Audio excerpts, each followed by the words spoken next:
Hi guys, it's Carol.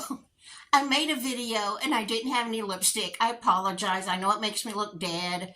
I just totally forget. And Taylor's not here to remind me. She always says, I can't believe you don't have lipstick on. Here's Toby. He says, what is that on you? I want to give, don't bite me. I want to give a shout out to my friend Patty. Oh, we have to play with this toy. I want to give a shout out to my friend Patty over at Life with Patty. She's doing a collab right now.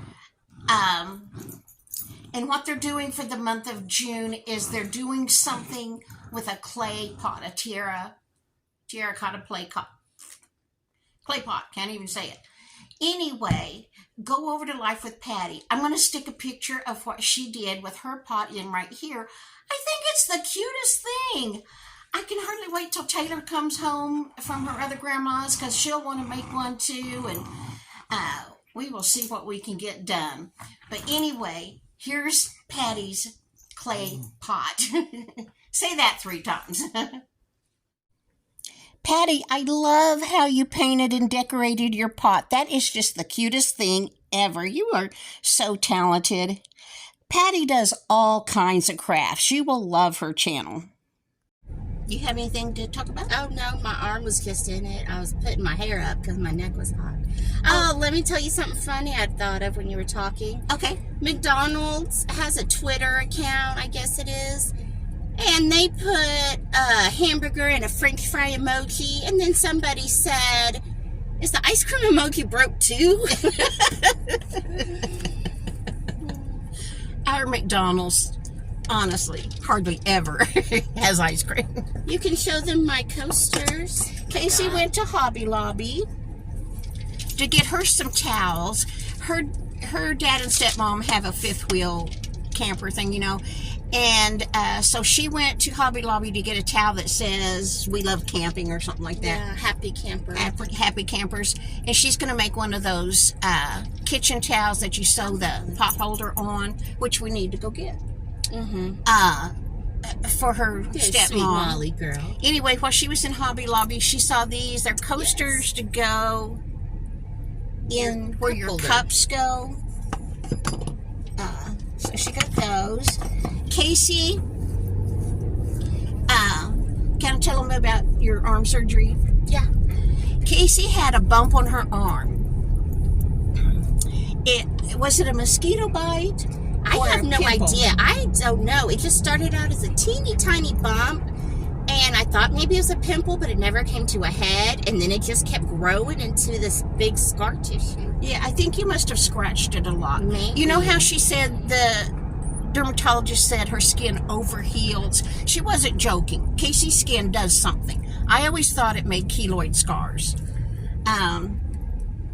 Because when she gets a scratch or a cut or something, her skin just makes layer after layer after layer after layer of skin. And this bump on her arm, don't you think it was really like that size? Yeah. It stuck up. I'm going to say a good half inch, at least. And it was just hard. It just made a hard knot that stood up, and it was red. And it bothered Taylor that Casey, I mean, it's been there how many years? About a year and a half is all. A year and a half, and it just bugged Taylor that Casey had this sore on her arm because it looked like it hurt. It looked sore. It didn't hurt, but every once in a while it itched when my t-shirt would the sleeve would rub on it. And so she went to a dermatologist last week and had it removed. She's still got the stitches. She's got to go get the stitches out. And we just hope it doesn't heal. But my skin is starting to puff up a little. It doesn't have any fever in it, so I don't think it's infected. But it's like the skin is starting to grow over the stitches, like swallow the stitches. When do you go back to get those stitches out? I'm going to call them Monday. I'm going to try to get in Tuesday. I'm supposed to go Wednesday. I'm going to try to get in Tuesday. When Casey was 3, maybe not quite 3. Anyway, we lived in New Mexico. My husband drove a dump truck. No, that was in Tucumcari, Mom. Are you talking about my Tucumcari is scar? in New Mexico. Yeah, I'm telling about Oh, your I thought you said Rio Ranch. I don't know. Sorry, I will just stop talking. My brain isn't working. Anyway, I used to be married. For a while, he drove a dump truck with his father, and they just went all over the Texas Panhandle doing road construction work. And so he would, I lived in Tucumcari where my mother lived, and we just had one car. So he took the car to drive to Amarillo to get the dump trucks, and then he and his dad went to work for at least 5 days, usually 6. Anyway, then he would come home maybe for a day and a half. It wasn't a good situation. Anyway, while he was gone, he would have to take the car to drive to Amarillo. We only had the one car. So I was left at home with Kate. Becky was, I think Becky was 4. I think you must have been 2 because she went to that little private kindergarten when she was 4. Yeah. Casey must have been 2. Anyway, I just had Becky and Casey and no car all week long, so I walked everywhere I needed to go. And we were building a house there. And it was just a couple of blocks from my mom's, and I lived across the street from my mom. So every afternoon after lunch, we would go for a walk, and I pushed Casey in the stroller, and I had a twin stroller, actually, for both girls to fit in. And we would walk over there to check on the progress on the house. Well, New Mexico is, it's really kind of desert landscape. I mean, the dirt was adobe hard, and a piece of wire dried in the dirt, sticking straight up. It stuck up a good couple of inches.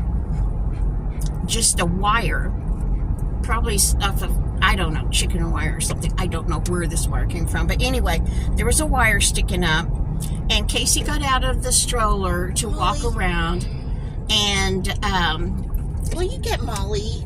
She was on my shoulder, and then we don't have our car seat belts in here yet. I've got to do that. Anyway, Casey got out of the stroller and was walking around the yard, and she tripped and fell, and that wire punctured her skin to the bone right under her knee and down a couple of inches. It was a horrible, and that thing was dirty. It was horrible. Here I am, no car. So I left Becky with my mother, who had way more anxiety than me. Bless her heart. I'm sure that was an experience for her. Left Becky with her for her to take her back to her house, and I took off running down the street with Casey in my arms. Every time her heart beat, blood would spurt out. I mean, it was an awful cut, all the way down to the bone. It was awful, and this was way before cell phones.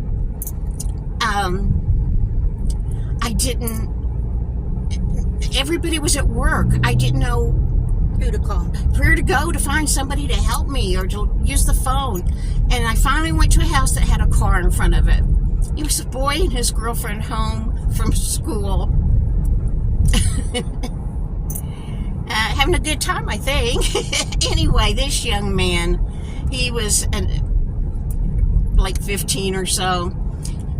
I rang the doorbell because this was the only car I could see anywhere. And he finally answered the door, and bless his heart, he got us in his car with her leg just spurting blood. And we were actually closer to the hospital, but I couldn't think. I just thought she needs a doctor. So I had him drive us to downtown to a doctor's office where we went. Oh, it was horrible. Her leg was full of dirt and gravel and, whatever was where she landed. It was horrible. And she had, I should have taken her to the emergency room, but when I get stressed, I don't think real clear. And anyway, this Dr. Saltz was his name. Dr. Saltz got her stitched up. My sister-in-law worked next door to there, and my mother had called her, and so my sister-in-law came over to help me. So me and the nurse and my sister-in-law held Casey down while he sewed this horrible wound up. But anyway, that's the first wound she ever got, and it made a scar that stood up like that. I mean, just a big bump all the way down the length of the stitches, and she still has it. It's flattened. It's flat now. It's flattened out Completely. but it's still there. It took many, many years. I think I was probably a teenager by the time it started to flatten. Anyway, shortly after that, after her scar started forming, I used to take Prevention magazine. And Prevention magazine had an article I don't know if I can get to the drive-thru. Well, if he hadn't parked like right in the middle of the drive-thru lane, there's a Boy Scout troop parked right here. Anyway, shortly after her scar started forming, we can go to I-40 in Washington if you want to. I don't want you scraping your car up. Yeah. I took Prevention magazine, and there was an article about people that make keloid scars.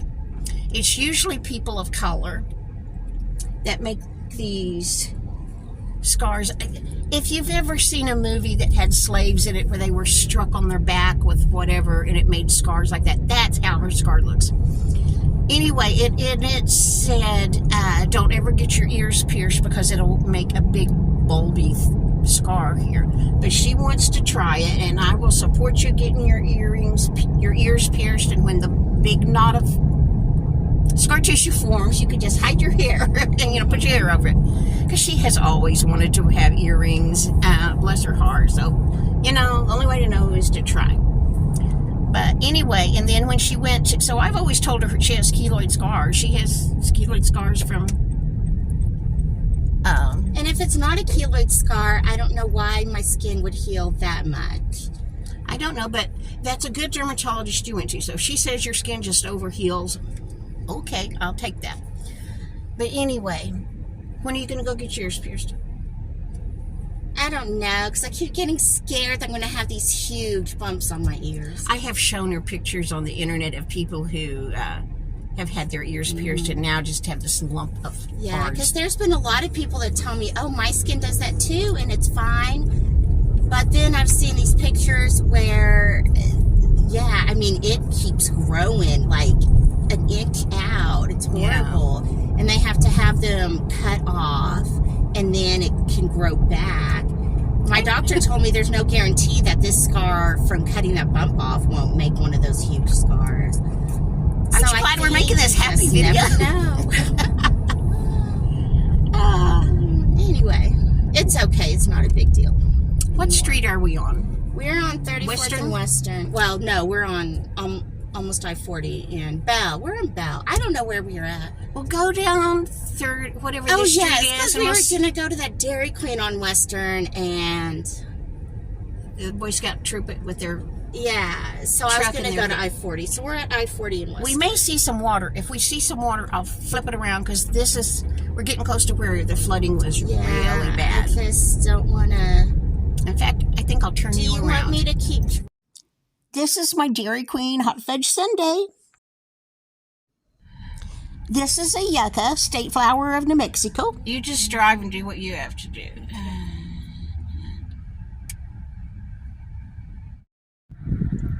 Okay, this is just off of I-40, and we're in a hotel parking lot, but we can't go any further. And that. This is a picture of a keloid scar I got off of the internet. I should have taken a picture of Casey's bump before she had it removed, but anyway, it was round and it was red, like that middle picture, and Casey's was raised up, I'm going to say like an inch. It was like a walnut on the side of her arm, and it was red like that, and that's why Tater always said, that must hurt, Casey. So Casey had it removed so it wouldn't bother Taylor. Well, that's it for today, guys. I will talk to you tomorrow. Hopefully tomorrow afternoon, on Sunday afternoon, I make my chocolate pie. So come back and see if I do. See ya. I hope you're doing well. And I just want to say to Lois, she's one of my subs. Her little dog passed today, and I am so sorry, Lois. Most of us here are dog lovers, and we grieve with you just like you do. We're so sorry that Chloe has passed. Okay, everybody, bye-bye.